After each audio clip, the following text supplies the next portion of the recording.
नमस्कार। आज का हमारा वीडियो कक्षा 10 के लिए है। कक्षा 10 में अभी तक हम लोग तुलसीदास जी को पढ़ रहे थे। तुलसीदास जी की रामचरितमानस की कुछ चौपाइयाँ राम लक्ष्मण परशुराम संवाद के रूप में आपके सामने थीं। तुलसीदास ने उसमें लक्ष्मण और परशुराम के संवाद की बात की थी। तुलसीदास पाठ आपका काव्य खंड का एक पाठ था। आज हम लोग गद्य खंड का एक पाठ पढ़ेंगे। गद्य खंड के इस पाठ में हमारा जो नया पाठ होगा वो यशपाल जी का लखनवी अंदाज होगा। यशपाल जी ने लखनवी अंदाज के नाम से एक कहानी लिखी है। ये एक कहानी है और बड़ी रोचक कहानी है, जिसको पढ़कर और वीडियो और देख करके आपको ज़रूर बहुत आनंद आएगा और बहुत कुछ सीखने को मिलेगा। इसमें सबसे बड़ी बात, आपको उस समय के इतिहास की बारे में पता चलेगा जिस समय अंग्रेज भारत पर आधिपत्य जमा चुके थे, और भारतीयों की स्थिति और नवाबों की स्थिति के विषय में इसमें प्रकाश डाला गया है। कहानी में आगे बढ़ने से पहले लेखक यशपाल के बारे में थोड़ा जान लेते हैं। यशपाल जी का जन्म 1903 में कांगड़ा हिल्स स्थित एक गांव में हुआ था। इनकी माँ गरीब थी और इनके 2 भाई थे। इनके पिता का देहांत हो चुका था और दोनों बच्चों की यानी यशपाल और उनके भाई के परवरिश की पूरी जिम्मेदारी इनकी माँ पर थी। वह उस युग में बड़े हुए जब ब्रिटिश राज से स्वतंत्रता के दावे तेजी से सुने गए थे। लेखक यानी यशपाल जी उस समय बड़े हो रहे थे, यानी इनका जन्म उस समय हुआ था जब ब्रिटिश गवर्नमेंट से गांधी जी के द्वारा किया जाने वाला आंदोलन और शांति युद्ध यानी भारत छोड़ने और भारत को स्वतंत्रता दिलाने की मुहिम बड़े जोरों पर चल रही थी। एक माँ के साथ जो आर्य समाज के समर्थक थे, उन्होंने परिवार की करीबी के कारण हरिद्वार में एक आर्य समाज गुरुकुल में स्वतंत्रता के आधार पर भाग लिया था। यशपाल जी ने आर्य समाज से संबंधित एक व्यक्ति से जुड़े और वहीं पर उन्होंने हरिद्वार में आर्य समाज गुरुकुल में स्वतंत्रता के आधार पर भाग लिया। इस तरह से गुरुकुलों और अंग्रेजों ने देशद्रोहियों को जो गुरुकुल में से जुड़े थे और जो इस तरह का आंदोलन चलाते थे, उन्हें अंग्रेज देशद्रोही मानते थे और अपना शत्रु समझते थे, क्योंकि हिंदू संस्कृति और भारतीय उपलब्धियों को वो ऊपर नहीं उठाना चाहते थे। उनका मानना था कि अंग्रेजी संस्कृति यानी ब्रिटिश गवर्नमेंट और उसके नियम और उसका कानून सर्वश्रेष्ठ है। हिंदू और हिंदू धर्म और हिंदुस्तान, ये चीज़ें बिल्कुल नीचे की हैं, यानी इनको किसी भी प्रकार से प्रोत्साहित नहीं किया जा सकता। आर्य भारतीय अंग्रेजों को अपना स्थानीय अधीनस्थ मानते थे। बाद में यशपाल ने कहा कि अपने सिद्धांतों के दौरान उन्हें एक समय में ऐसा महसूस हुआ कि भारतीय अपने औपनिवेशिक स्वामी ब्रिटेन के शासन करने के बिंदु पर स्थित उलट रहे हैं। यानी वो ये सोच रहे हैं कि जो अंग्रेज हैं, भारतीय उनको समाप्त करें। भारतीयों ने यह विचार किया कि इन अंग्रेजों को समाप्त करने के लिए किसी न किसी प्रकार से एकजुटता दिखानी पड़ेगी। यशपाल जी ने इस क्षेत्र में महत्वपूर्ण योगदान दिया, स्वतंत्रता आंदोलन के जुड़े रहे और 1903 में जन्म हुआ। फिर 26 दिसंबर 1978 में इनकी मृत्यु हो गई। एक हिंदी भाषा के लेखक थे। उन्होंने कभी इन्हें यानी यशपाल जी को गरीब आदमी का प्रेमचंद कहा जाता है। राजनीतिक टिप्पणी और समाजवादी लोगों ने इन्हें समाज से जुड़ा हुआ एक महान व्यक्ति बताया है। इनकी शैली निबंधात्मक थी। उपन्यास और लघु कथाएं, कई नाटक, 2 यात्रा पुस्तकें और कुछ आत्मकथाएं भी यशपाल जी ने लिखी। उनका उपन्यास मेरी तेरी उसकी बात के लिए इन्हें 1976 में हिंदी भाषा का साहित्य अकादमी पुरस्कार प्राप्त हुआ था। बाद में इन्हें पद्म विभूषण से भी सम्मानित किया गया। प्रस्तुत पाठ में यशपाल जी ने आपको ये बताने का प्रयास किया है कि कोई व्यक्ति जो दिखावे में अपना जीवन जीता है, चाहे कोई वर्ग ही क्यों ना हो, उसका बड़ा ही हम कह सकते हैं उसका बड़ा ही एक रोचक तथ्य होता है, जिसको ले करके वह व्यक्ति अपने जीवन में आगे बढ़ने की कोशिश करता है। यशपाल जी ने कहना चाहते हैं, यशपाल जी ने जब बीए किया, वहाँ उनका परिचय भगत सिंह और सुखदेव से हो गया। भगत सिंह और सुखदेव दोनों स्वाधीनता संग्राम में शामिल थे। इन्हें क्रांतिकारियों की धारा में शामिल किया गया था। यशपाल जी का संबंध इनसे होने के बाद यशपाल भी क्रांतिकारी के रूप में जाने लगे भारत में, और अंग्रेजों के द्वारा इनको भी प्रताड़ित किया जाने लगा। उनकी प्रमुख रचनाओं में ज्ञान दान, पिंजरे की उड़ान, वापुलिया, तर्क का तूफान, फूलों का कुर्ता इत्यादि उल्लेखनीय है। प्रस्तुत पाठ में एक व्यक्ति हैं जो लखनऊ के नवाब हैं। उनकी कहानी लेखक स्वयं को जोड़ करके बता रहा है। लेखक ये बता रहे हैं कि एक मैं हूं और एक वो नवाब साहब हैं। दोनों लोग एक ही स्थान पर एक ट्रेन में सफ़र कर रहे हैं, यात्रा कर रहे हैं। उस यात्रा के दरमियान क्या क्या होता है और उसको किस रोचक तरीके से उन्होंने प्रस्तुत किया है, और आपको इस पूरी कहानी में कहीं कहीं पर बहुत अच्छी कॉमेडी भी मिलेगी, जिसे आप सुनकर, देखकर, पढ़कर अत्यंत प्रसन्न होंगे। तो चलिए अब हम लोग देखते हैं कि यशपाल जी ने अपनी स्टोरी में क्या लिखा है। ये हैं यशपाल जी। यशपाल का जन्म और उनका थोड़ा परिचय यहाँ पर दिया गया है। यशपाल जी ने लखनवी अंदाज में यह व्यंग साबित करने के लिए लिखा था कि बिना कथ्य के कहानी नहीं लिखी जा सकती, परंतु एक स्वतंत्र रचना के रूप में इस रचना को पढ़ा जा सकता है। यशपाल उस पतनशील सामंती वर्ग पर कटाक्ष यानी कमेंट कर रहे हैं जो वास्तविकता से बेखबर एक बनावटी जीवन शैली का आदी है, और कहना न होगा कि आज के समय में भी ऐसे परजीवी संस्कृति को देखा जा सकता है। परजीवी का मतलब हुआ दूसरों पर जीवित रहने वाली। यहाँ पर लेखक ने परजीवी इसलिए कहा है कि जो नवाब होते थे, यह इस लखनवी अंदाज में इस स्टोरी में आपको लखनऊ के नवाबों की कहानी बताई गई है। जो नवाब होते थे, जैसा शब्द से ही पता चलता है कि नवाब यानी पूरी शान और शौकत से रहने वाला एक ऐसा व्यक्ति जिसे काम करने की बिल्कुल इच्छा और जिज्विशा होती ही नहीं थी। ये व्यक्ति कभी काम करते ही नहीं थे। काम क्या है, इनको इसके बारे में कुछ पता नहीं होता था। ये दूसरों पर जीवित रहने वाले प्राणी थे। ये क्या करते थे, सामंत होते थे, एक तरह से सामंत कह सकते हैं। इनके अंतर्गत अनेकों गांव, मोहल्ले और चीज़ें हुआ करती थी। उन्हीं से ये टैक्स लेते थे, कर ले करके ये अपने जीवन को पालन करते थे। ये लीगल इसलिए था कि मुग़लों ने इन नवाबों को छोटी छोटी रियासतों में स्थापित किया था। जैसे सपोज करिए कि जैसे किसी अकबर ने या किसी बड़े मुग़ल शासक ने कहीं किसी राज्य पर आक्रमण किया। अब एक राज्य कई छोटी छोटी रियासतों से मिलकर बना होता था, तो उन छोटी छोटी रियासतों के छोटे छोटे राजा होते थे।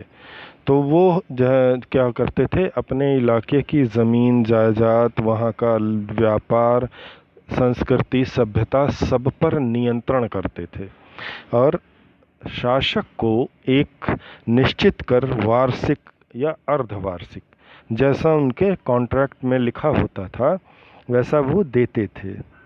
वैसा देकर के अपने आप को स्वतंत्र रूप से रखते थे। फिर अंग्रेज जब आए तो अंग्रेज़ों ने नवाबों को और ज़्यादा सहूलियत दे दी। अंग्रेज़ों की सबसे बड़ी विशेषता ये थी कि वो नवाबों को कहते थे कि आप आराम करिए और हम आपको तनख्वाह देंगे और सारा काम हम करेंगे, केवल आपको अपनी राज्य की फौजदारी देखनी है। फौजदारी यानी लड़ाई झगड़ा मार पीट, जो आप हमारे सांस्कृतिक प्रोग्राम कल्चर प्रोग्राम और आपका जो भी वहाँ का सामाजिक व्यवस्था होती थी, सब कुछ नवाब देखते थे और लोगों से टैक्स लेते थे। अंग्रेज़ों की ये बड़ी दोहरी नीति थी। अंग्रेज़ इसमें ये करते थे कि हमारे ही आदमी से हमारे ऊपर शासन करवाते थे और खुद मलाई खाते थे। जब हम अपने आदमियों पर शासन करेंगे तो हमारा लोग हम ही से प्रसन्न और दुखी होंगे, अंग्रेज दिखेंगे ही नहीं। जबकि सारा कानून जो अंग्रेज बनाते थे वही नवाबों को पालन करना पड़ता था। मुग़लों के समय तक इनकी स्थिति बहुत अच्छी थी, बहुत बेहतर थे।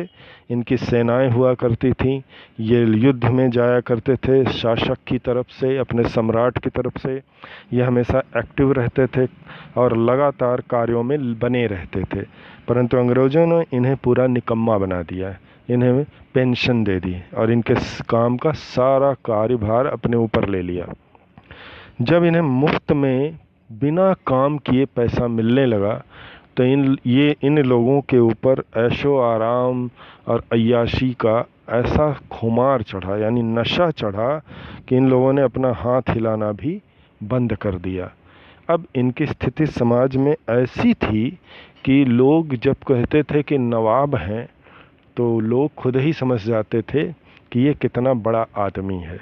आज भी लोग व्यंग में किसी निकम्मे व्यक्ति को नवाब कहकर बुलाते हैं। लोग कहते हैं ना, बड़ी नवाबी चढ़ी है या नवाब साहब आ रहे हैं। ये निकम्मों की एक बहुत बड़ी फौज थी जिसे अंग्रेज़ों ने धीरे धीरे समाप्त कर दिया।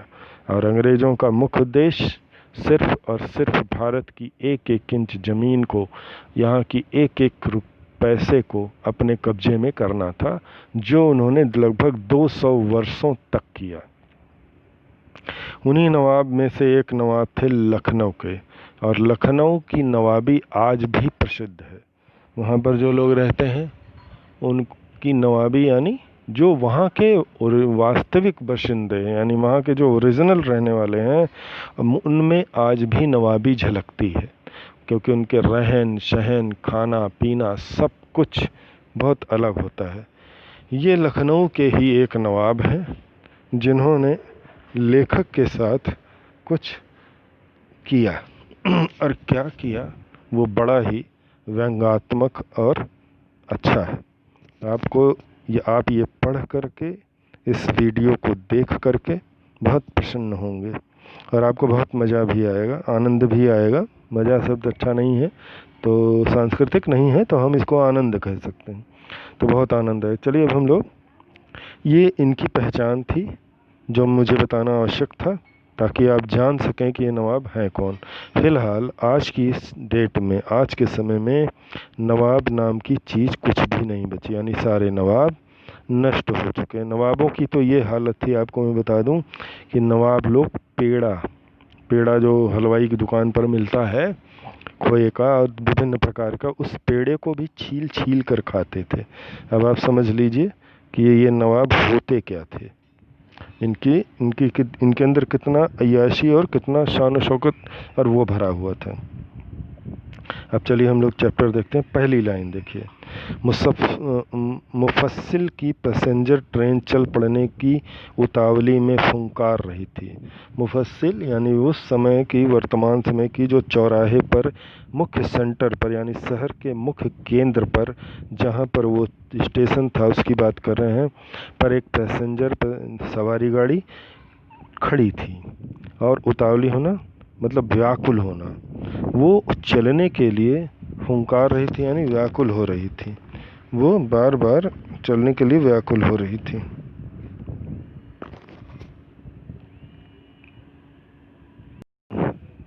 लेखक कह रहे हैं कि आराम से सेकंड क्लास में जाने के लिए दाम अधिक लगते हैं।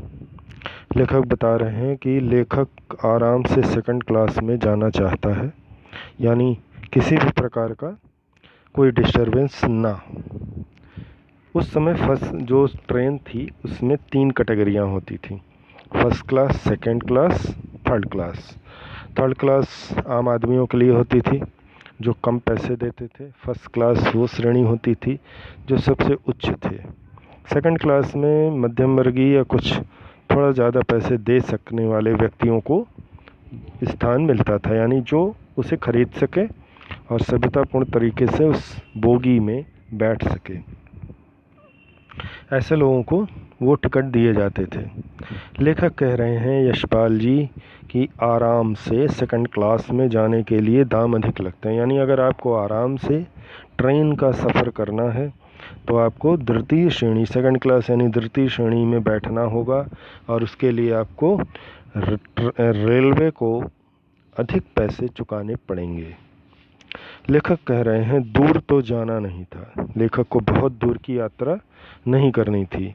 जितना दूर जाएंगे उतना अधिक पैसे लगेंगे। लेखक कह रहा है कि मुझे दूर तो जाना नहीं था, भीड़ से बचकर एकांत में नई कहानी के संबंध में सोच सकने और खिड़कियों से प्राकृतिक दृश्य देख सकने के लिए टिकट सेकंड क्लास का ही ले लिया। लेखक कह रहा है कि मुझे बहुत दूर जाना नहीं था, मेरा उद्देश्य था भीड़ से बचना, पहला।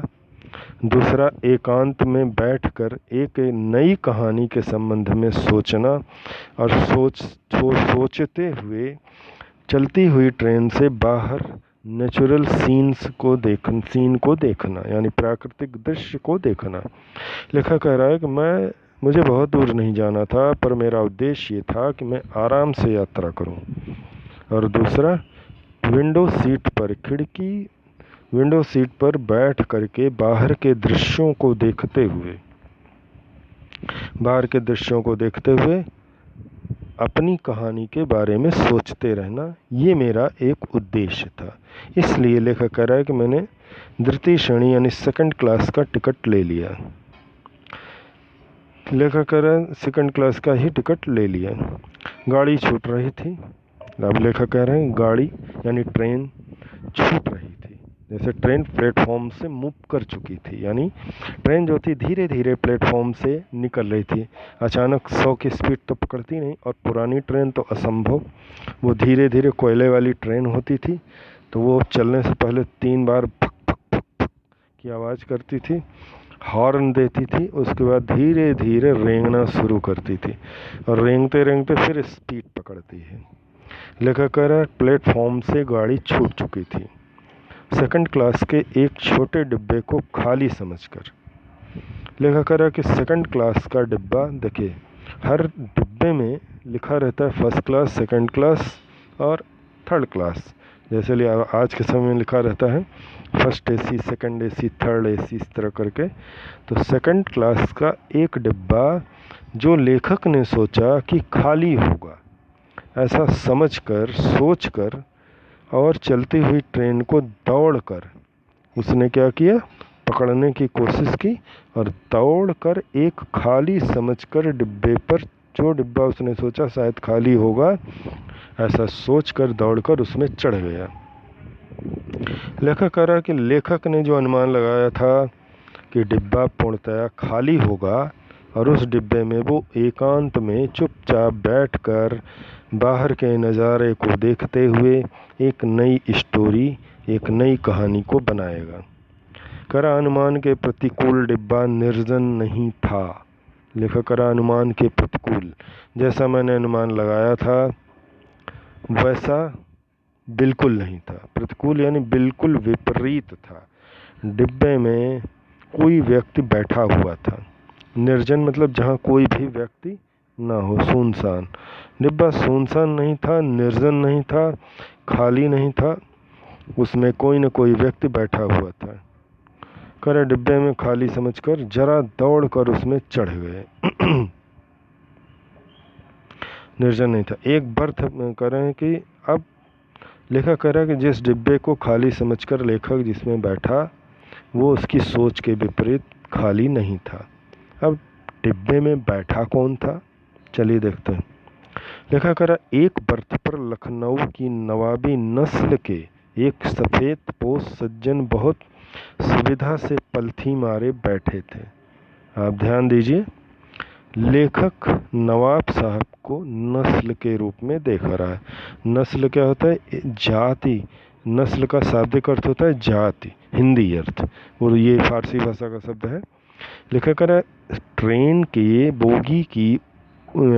की उस बोगी में जिसमें लेखक चढ़ा था, उसमें लखनऊ के नवाबी नस्ल के, यानी नवाब का शौक, यानी नवाबों के ख़ानदान के एक सफ़ेद पोश यानी सज्जन व्यक्ति, जो ऊपर से नीचे तक सफ़ेद वस्त्रों से ढके हुए थे, बहुत ही सुविधा से यानी बड़े आराम से पलथी मारे बैठे थे। बड़े आराम से पलथी मारे बैठे थे, यानी उनको किसी भी प्रकार का भय नहीं था। आराम से पलथी मार के इस प्रकार से बैठे थे जैसे वो उनकी ही ट्रेन हो। और शायद लेखक ये कहना चाहता है कि शायद नवाब साहब भी यही सोचकर उस बर्थ में चढ़े थे कि ये पूर्णतया निर्जन होगा और इसमें कोई भी व्यक्ति नहीं होगा। करे, सामने 2 ताजे चिकने खीरे तौलिए पर रखे थे। लेखक कह रहे हैं कि नवाब साहब के सामने जो टेबल थी ट्रेन में, खिड़की से जुड़ी हुई जो टेबल होती है, उस पर 2 ताजे चिकने खीरे तौलिए पर रखे थे। नवाब साहब ने तौलिए पर 2 खीरे सजाकर रखे हुए थे। डिब्बे में हमारे सहसा कूद जाने से सज्जन की आंखों में एकांत चिंतन में विघ्न का असंतोष दिखाई दिया। क्या होता था कि नवाब लोग खुलेआम खीरा जैसे पदार्थ को नहीं खाते थे। उनकी मानना यह था कि खीरा छोटे व्यक्तियों के खाने की चीज़ है। नवाब लोग उसे केवल खाने के समय सलाद के रूप में प्रयोग करते थे। अगर जैसे आम आदमी खीरा खाता है, अगर उस तरह नवाब खाते देख लिए जाते तो वो उनकी बेइज्जती होती थी, वो इनकी इज्जत उतर जाती थी। इसलिए वो कभी भी ऐसा नहीं करते थे। इसलिए लेखक उस खीरे को देखकर दंग था।